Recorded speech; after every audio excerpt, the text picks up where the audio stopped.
KSRTC ordinary ബസ്സുകളിൽ തിങ്കളാഴ്ച മുതൽ സ്ത്രീകൾക്ക് സൗജന്യ യാത്രാ സൗകര്യം ലഭിക്കും.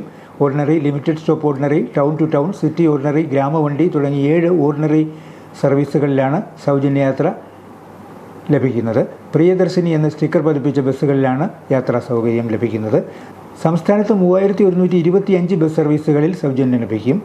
കോട്ടയം ജില്ലയിൽ 162 ഓർഡിനറി ബസ്സുകളിലാണ് സൗജന്യ യാത്ര. തിങ്കളാഴ്ച രാവിലെ 8:30 തിരുവനന്തപുരത്ത് മുഖ്യമന്ത്രി വി.ഡി. സതീശൻ സൗജന്യയാത്ര ഉദ്ഘാടനം ചെയ്യും. കടുത്തുരുത്തി മണ്ഡലത്തിലെ സൗജന്യയാത്ര കടുത്തുരുത്തിയിൽ മന്ത്രി മോൻസ് ജോസഫ് ഉദ്ഘാടനം ചെയ്യും.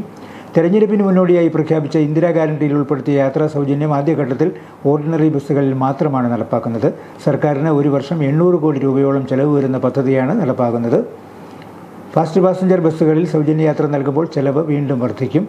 കെ.എസ്.ആർ.ടി.സി സൗജന്യം നൽകുമ്പോൾ പ്രൈവറ്റ് ബസ്സുകളാണ് പ്രതിസന്ധിയിലാകുന്നത്. 70% വരുന്ന സ്ത്രീ യാത്രക്കാരിലേറെയും കെ.എസ്.ആർ.ടി.സിയെ ആശ്രയിക്കുമ്പോൾ പ്രൈവറ്റ് ബസ്സുകൾക്ക് വരുമാന നഷ്ടമുണ്ടാവും. എന്നാൽ എല്ലാ മേഖലകളിലും കെ.എസ്.ആർ.ടി.സി സർവീസ് ഇല്ലാത്തതുകൊണ്ട് യാത്രാ സൗജന്യത്തിൻ്റെ പ്രയോജനം എല്ലായിടങ്ങളിലും ലഭ്യമാകുന്നില്ലെന്നും ആക്ഷേപമുണ്ട്. ഇതിനിടയിൽ പുരുഷന്മാർക്കും യാത്രാ സൗജന്യം നൽകണമെന്നും തുല്യനീതി ഉറപ്പാക്കണമെന്നും ചിലർ ആവശ്യപ്പെടുന്നു. സർക്കാർ ജോലിയടക്കം ഉയർന്ന വരുമാനമുള്ള സ്ത്രീകൾക്ക് യാത്രാ സൗജന്യം ഏർപ്പെടുത്തുമ്പോൾ സാധാരണക്കാരും നിർധനരുമായ പലരും ടിക്കറ്റ് എടുത്ത് യാത്ര ചെയ്യേണ്ടി വരുന്നത് നീതിയല്ലെന്നാണ് ആക്ഷേപം. സ്ത്രീ ശാക്തീകരണത്തിനും വരുമാന വർധനവിനും യാത്രാ സൗജന്യം പ്രയോജനപ്പെടുമെന്നാണ് സർക്കാർ വ്യക്തമാക്കുന്നത്.